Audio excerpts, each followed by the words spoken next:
Okay, hello, welcome back, everybody, to this evening's Bible reading, Matthew chapter 23. We're going to open up with a song for the Lord and prayer, Psalms 119, verse 18. Okay, here we go.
Okay, so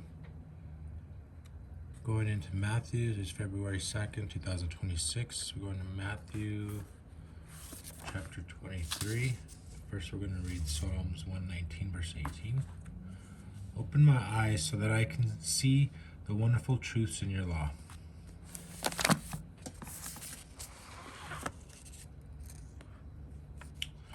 Okay, Matthew, introduction. Matthew is one of the four Gospels. Gospel means good news. Matthew tells the good news that Jesus Christ has come. Many years earlier, the prophets had said he would come. God had promised to send someone to save people from their sins. The Jews called that person the Messiah. Matthew wrote to the Jews to tell them that Jesus is the Messiah. Matthew quoted many Old Testament verses. He said they came true in Jesus' life. Jesus is also a great teacher. Matthew wrote down many of the things Jesus said. Jesus told people about the kingdom. He taught people how to live in his kingdom.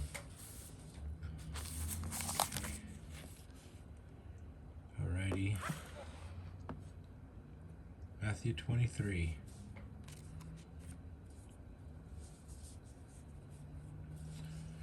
Jesus judges the Pharisees and the teacher of the law.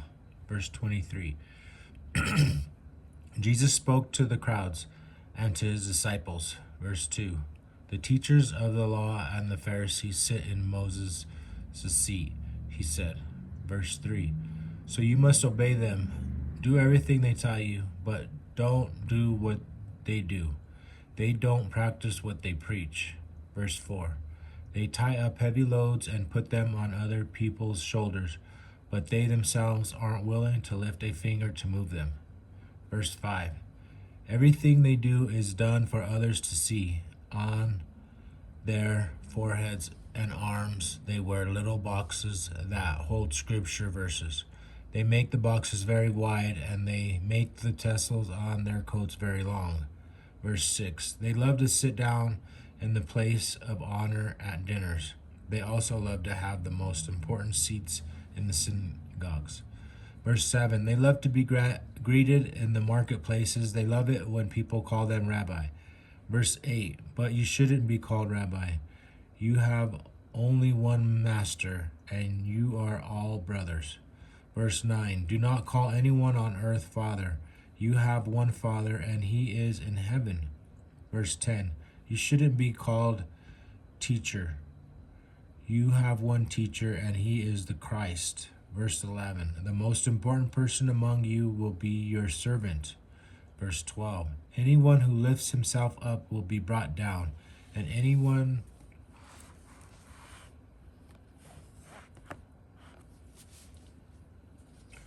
who is brought down will be lifted up. Verse 13 and 14. How terrible it will be for you teachers of the law and Pharisees, you pretenders. You shut the kingdom of heaven in you shut the kingdom of heaven in people's faces. You yourselves do not enter, and you will not let those enter who are trying to. Verse 15. How terrible for you, teachers of the law and Pharisees, you pretenders, you travel everywhere to win one person to your faith. Then you make him twice as much a son of hell as you are. Verse 16. How terrible for you, blind guides, you say, if anyone takes an oath in the name of the temple, it means nothing, but anyone who takes an oath in the name of the gold of the temple must keep the oath. Verse 17. You are blind and foolish. Which is more important? Is it the gold, or is it the temple that makes the gold holy? Verse 18. You also say, if anyone takes an oath in the name of the altar, it means nothing. But anyone who takes an oath in the name of the gift on it must keep the oath. Verse 19.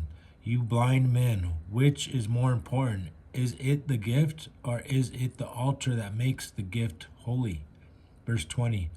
So anyone who takes an oath in the name of the altar takes an oath in the name of it and of everything on it. Verse 21. And anyone who takes an oath in the name of the temple takes an oath in the name of it and of the one who lives in it. Verse 22. And anyone who takes an oath in the name of heavens takes an oath in the name of God's throne and of the one who sits on it. Verse 23. How terrible for you, teachers of the law and Pharisees, you pretenders, you give God a tenth of your spices like mint and dill and cumin, but you have not practiced the more important things of the law, like fairness, mercy, and faithfulness. You should have practiced the last things without failing to do the first. Verse 24. You blind guides, you move the smallest insects from your food, but you swallow a whole camel. Verse 25. How terrible for you, teachers of the law and Pharisees, you pretenders, you clean the outside of your cup and dish, but on the inside you are full of greed. You only want to satisfy yourselves. Verse 26. Blind Pharisees, first clean the inside of the cup and dish, then the outside will also be clean. Verse 27. How terrible for you, you teachers of the law and Pharisees, you pretenders, you are like tombs that are painted white. They look beautiful on the outside, but on the inside they are full of the bones of the dead. They are also full of other things that are not pure and clean. Verse 28. It is the same with you. On the outside you seem to be doing what is right, but on the inside you are full of what is wrong. You pretend to be what you are not. Verse 29. How terrible for you, teachers of the law and Pharisees, you pretenders. You build tombs and prophets. You decorate the graves of God, of the godly. Verse 30. And you say, if we had lived in the days of those who lived before us, we wouldn't have done what they did. We wouldn't have helped to kill the prophets. Verse 31. So you give witness against yourselves. You admit that you are the children of those who murdered the prophets. Verse 32. So finish the sins that those have lived before you started. Verse 33. You nest of poisonous snakes. How will you escape from being sentenced to hell? Verse 34. So I am sending you prophets, wise men, and teachers. You will kill some of them. You will nail some to a cross. Others you will whip with your synagogue. You will chase them from town to town. Verse 35. So you will pay for all the godly people's blood spilled on earth. I mean from the blood of the godly Abel to the blood of Zechariah, the son of Berechiah. Zechariah was the one you murdered between the temple and the altar. Verse 36. What am I about to tell you is true. What I'm about to tell you is true. All this will happen to those who are now living. Verse 37. Jerusalem, Jerusalem, you kill the prophets and throw stones in order to kill those who are sent to you. Many times I have wanted to gather your people together. I have wanted to be like a hen who gathers her chickens under her wing, but you would not let me. Verse 38. Look, your house is left empty. Verse 39. I tell you, you will not see me again until you say, Blessed is the one who comes in the name of the Lord. Psalms 118:26. Okay, that's the end of tonight's Bible reading. Homework is summation for the Old Testament and New Testament for today. And when we convene tomorrow, God willing, I'm out.